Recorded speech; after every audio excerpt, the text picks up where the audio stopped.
Okay, Hare Krishna. Welcome everyone to the first Bhagavad Gita class in Prabhupada village in a long time. Hasn't been that It's long. Oh, okay. A couple months is a long time for, Yeah, that's true. like an ISKCON temple of this size, not doing Bhagavad Gita class. Okay, so I am gonna, this is like fusion, it's like somewhat traditional, somewhat my own style. Basically though, I've got one of my favorite verses. It's one of the most foundational verses of the text. I'm going to share with y'all, introduce something for a little bit, we can talk about it, and that's how we're going to do it. And, alright, let's get to it. I don't always go to the Sanskrit. Maybe we will, maybe we won't. And as far as the invocation mantra, I do think that's important. You can join or not join. It's up to you.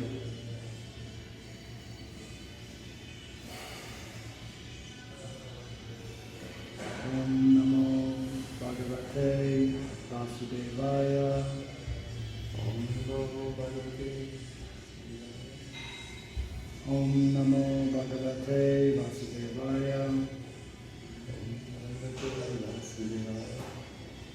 Om Namo Bhagavate Vasudevaya.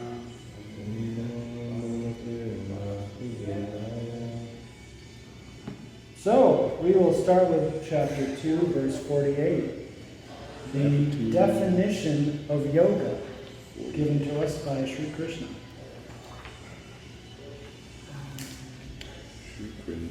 Let's see what page that is. It's 141. That is how it is. Okay, so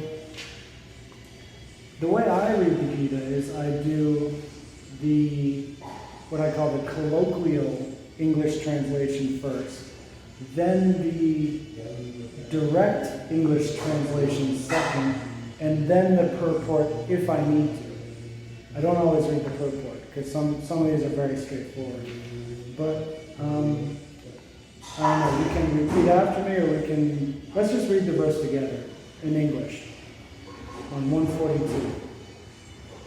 Be steadfast in yoga, O Arjuna. Perform your duty and abandon all attachment to success or failure. Such evenness of mind is called yoga. Okay, now here's a really interesting thing we can do. We'll read the direct translation, but only in English. So see if you can follow along. Now we're on 141. Steadfast in yoga, perform your duty. Attachment, having abandoned, O Dhananjaya. In success and failure, the same. Having become evenness of mind, yoga is called. Wow, so yoga uchyate, all that just means is called. Am I reading that right? No, this page is called, I think that's interesting. Yeah, I think it's, no, it is yoga. So yoga is yoga. Oh, yeah. Because you see the semicolon. But it's, The semicolon comes right after the English for each of the words. So I really like reading the direct translation in only English because you can see how the grammar is so vastly different from Sanskrit and English. And also sometimes there's some slight differences in meaning, but this verse is very straightforward, I think. And because I've already read the Gita a bunch of times, I don't need to go into the purport. It could be interesting, but for now I won't. I think it'll be more fun to just talk about it. So here's why this verse is important. There's many reasons why, okay?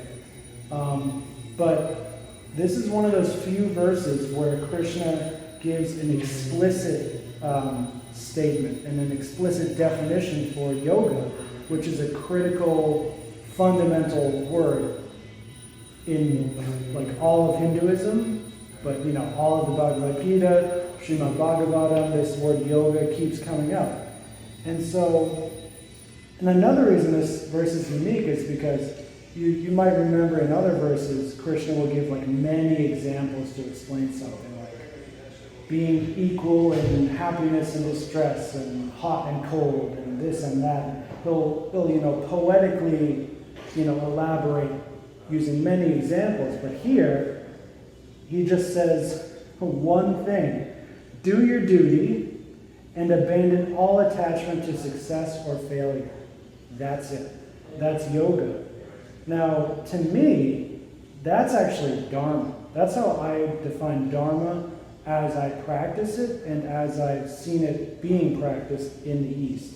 It's all about detachment and doing your duty. That's like the solid bedrock foundation of society and of individual life. But it's also really difficult to do it perfectly all the time. Just one other thing I want to say, and then we can start talking, discussing more. And this is just a quick, linguistic or logical fact. So yoga is like a category, and then there's subcategories, right? So there's karma yoga, jnana yoga, bhakti yoga, hatha yoga, asana yoga, pranayama is a kind of yoga, although that's a different, linguistical term. So it's important to remember, few people talk about this, but bhakti yoga is a kind of yoga.